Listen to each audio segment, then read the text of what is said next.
Hallo und herzlich willkommen bei einer neuen Ausgabe von Knoblauchs Welt, entdecken. So, the book that is called No Man's Land. What do you do if you are too big to be small, too small to be big? So, right. You researched many companies. Correct. You found out that there is a certain way you have to learn and unlearn things. Correct. Tell us a few things which you should learn if you are going bigger.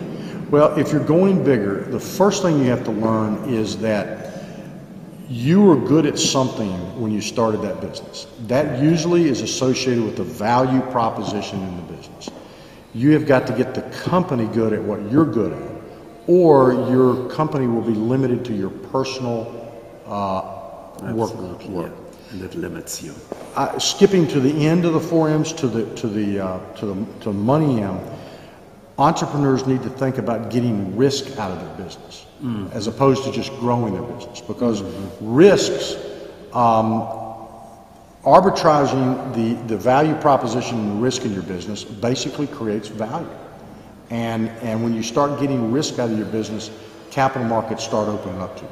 They don't care about your upside. They can figure that out real quickly. They want to know what the downside is, and the entrepreneur doesn't spend enough time thinking about that. You also mentioned when you hire people, you said basically hire from the top. Make sure you have the right people in your inner circle. Could you maybe explain this a little bit? Yeah, a common mistake, Professor, is, for example, you take your top salesperson and make them the sales manager. Absolutely, yes. What happens is now you've double whammy, because you've taken your top producer who's good selling the customer, but has no knowledge about establishing the game rules for putting a channel together. Numbers of people doing this, no experience with the training. So you hurt yourself twice. You've taken your best producer out of the market, and you put him in charge of a process that he doesn't know anything about. You got to find somebody that's done that before, and let them build that channel based on their experience. So when somebody comes to you, Doug, and says, help me to navigate through no man's land, can it be a short answer you're having? I think so. I think that there's a series of questions, and I love some of the thought that you put into of whether you are a fit company.